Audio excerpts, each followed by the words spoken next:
Guys, welcome to back to coaching classes. आज हम discuss करेंगे शेड्यूल के बारे में। जो हमारे कॉन्स्टिट्यूशन में शेड्यूल है उसके बारे में डिस्कस करेंगे। तो जो हमारे शेड्यूल है कॉन्स्टिट्यूशन में, हमारे 12 शेड्यूल है,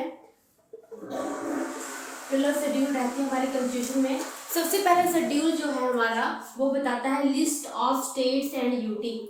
list of states and UT के बारे में बताता है। सेकंड शेड्यूल जो बताता है वो बताता है एम्प्लॉयज की पेंशन और सैलरी के बारे में बताता है। ठीक है, पेज या सैलरी के बारे में बताता है। जो भी जैसे सैलरी ऑफ प्रेसिडेंट आती है, salary of governor of state आएगी, salary of supreme court high court जजेस की आएगी, वो इसके बारे में जो बताएगा वो बताएगा हमारा सेकंड शेड्यूल जो बताएगा सैलरी के बारे में बताएगा। थर्ड शेड्यूल जो आता है हमारा वो आता है हमारा ओथ के लिए।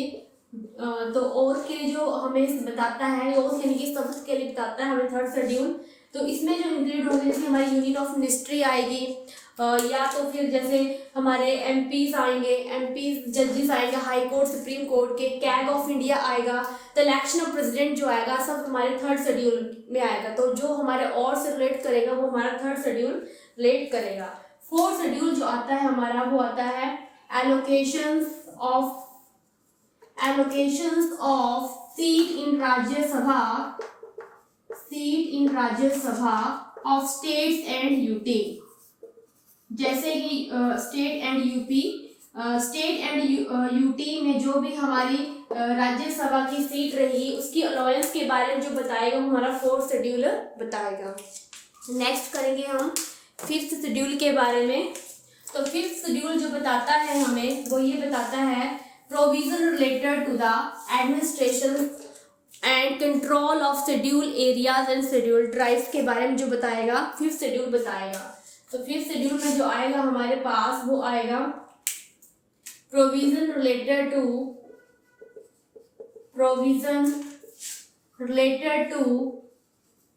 Administration and control of schedule areas and schedule tribe के बारे में जो बताएगा फिफ्थ शेड्यूल बताएगा। सिक्स्थ शेड्यूल जो बताएगा वो बताएगा प्रोविजन रिलेटेड टू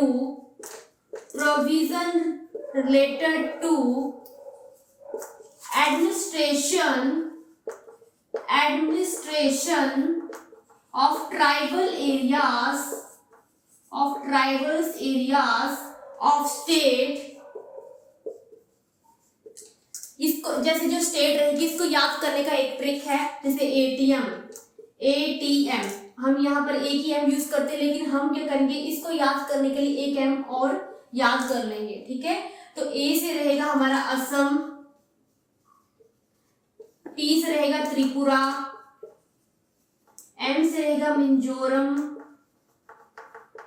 इस वाले एम से रहेगा मेघालय। तो सिक्स शेड्यूल जो बताता है वो हमारा बताता है provision related to administration of tribal areas of state like Assam, Tripura, Meghalaya and Mizoram.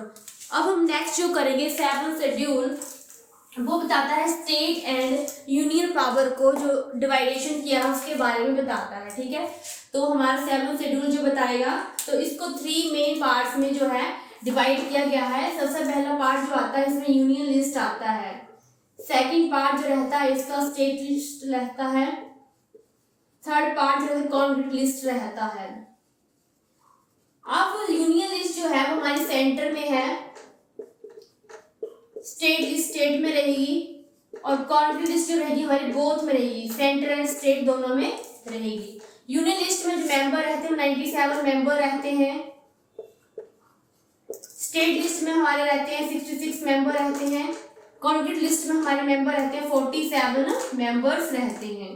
तो जो हमारी स्टेट एंड यूनियन पावर को डिवाइडेशन किया गया उसको थ्री पार्ट में किया गया, union list, state list and conflict list. Conflict जो वर्ड हमने लिया है ऑस्ट्रेलिया के कॉन्स्टिट्यूशन से हमने इसको अडॉप्ट किया है। अब हम बात करेंगे एट्थ शेड्यूल के बारे में। तो एट्थ शेड्यूल में जो है हमारी लैंग्वेज को ऐड किया गया है। एट्थ शेड्यूल में हमारी क्या है लैंग्वेज है, और कितनी लैंग्वेज है हमारी, तो 22 लैंग्वेज हैं, इसको ऐड किया गया है। अब बात करेंगे 9th शेड्यूल की। तो 9th शेड्यूल में क्या किया गया, जो लैंड रिफॉर्म से रिलेटेड था उसको रखा गया, जैसे कि राइट टू प्रॉपर्टी एक्ट था उसको रिमूव किया गया, और जो हमारी फर्स्ट अमेंडमेंट थी उसको ऐड किया गया 1951 में। उसको जो था फर्स्ट अमेंडमेंट को ऐड किया गया था, वो किया गया था 9th शेड्यूल में। तो हम लिख सकते हैं यहाँ पर राइट टू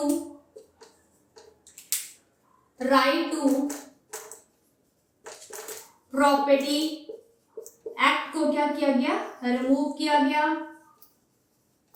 एंड जो हमारी फर्स्ट अमेंडमेंट थी उसको ऐड किया गया, और कब किया गया, तो 1951 में किया गया।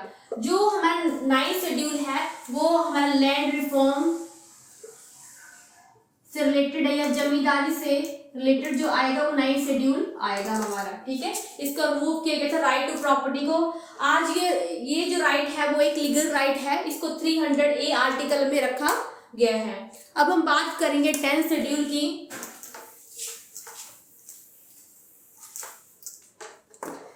जो हमारा 10th शेड्यूल है उसमें आता है anti defection law. Anti defection law को ऐड किया गया।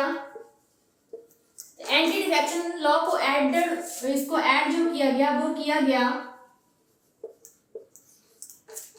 52 कॉन्स्टिट्यूशनल अमेंडमेंट एक्ट ऑफ 1985 में इसको ऐड किया गया एंटी डिफेक्शन लॉ को। अब हम बात करेंगे 11th पार्ट की। तो 11th पार्ट में जो ऐड किया गया वो पंचायती सिस्टम को ऐड किया गया। जो हमारा पंचायती सिस्टम है उसको ऐड किया गया 11th पार्ट में, और इसको जो है 73rd constitutional amendment act of 1992 में इसको ऐड किया गया।